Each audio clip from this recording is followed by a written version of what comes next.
Ocean Gate shouldn't have been doing what it was doing. I think that's pretty clear. I wish I had been more vocal about that, but I think I was unaware that they weren't certified because I wasn't really studying it. I wasn't really interested. Stockton Rush asked me if I wanted to go out there and dive this season. I wasn't interested. There was a lot of concern about this outfit and this sub. A lot of concern, even to the extent that I wasn't involved in it because I was making Avatar 2 at the time, but a lot of them got together and wrote a letter to Ocean Gate and said, "You have to certify. You cannot take people down. It's irresponsible, and it could lead to catastrophe." Monday morning, when I first found out about the incident, got on a whole bunch of calls and emails. It's a small community. Within an hour and a half, I had the following information. They were on descent. They were at 3,500 feet. They lost comms and tracking. The last one being the critical one, because the transponder that's used to track a sub during descent and on the bottom is a fully autonomous system.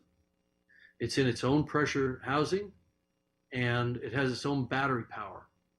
So for them to lose comms and tracking at the same time, sub was gone. There was no question in my mind. For days, I tried to run other scenarios that could account for it. I could come up with nothing. So the next thing I did was contacted a few more people and managed to track down, there are acoustic networks around. Some are research, some are intelligence. We got confirmation within an hour that there had been a loud bang at the same time that that comms were lost. A loud bang on the hydrophones, loss of transducer or transponder, loss of comms. I knew what happened. Sub imploded. I sent emails to everybody I know. I said, "We've lost some friends. The sub has imploded. It's on the bottom in pieces right now." I sent that out Monday morning. I never believed in that technology of wound carbon fiber, wound filament, cylindrical hull. I thought it was a horrible idea.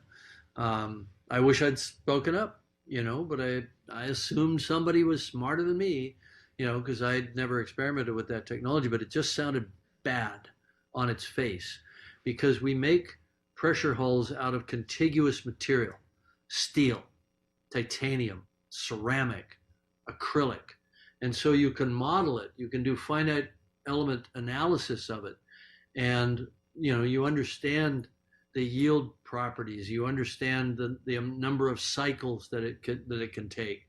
But you can't do that with a composite material because it's two dissimilar materials, sort of bonded together. And so we all knew that the danger was delamination and progressive failure over time with microscopic water ingress and fatigue, what they call cycling fatigue. And we knew that if the sub passed its pressure test, it wasn't going to fail on the first dive.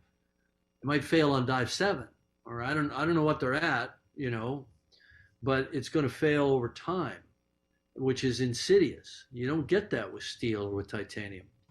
Now there's one wreck lying next to the other wreck for the same damn reason.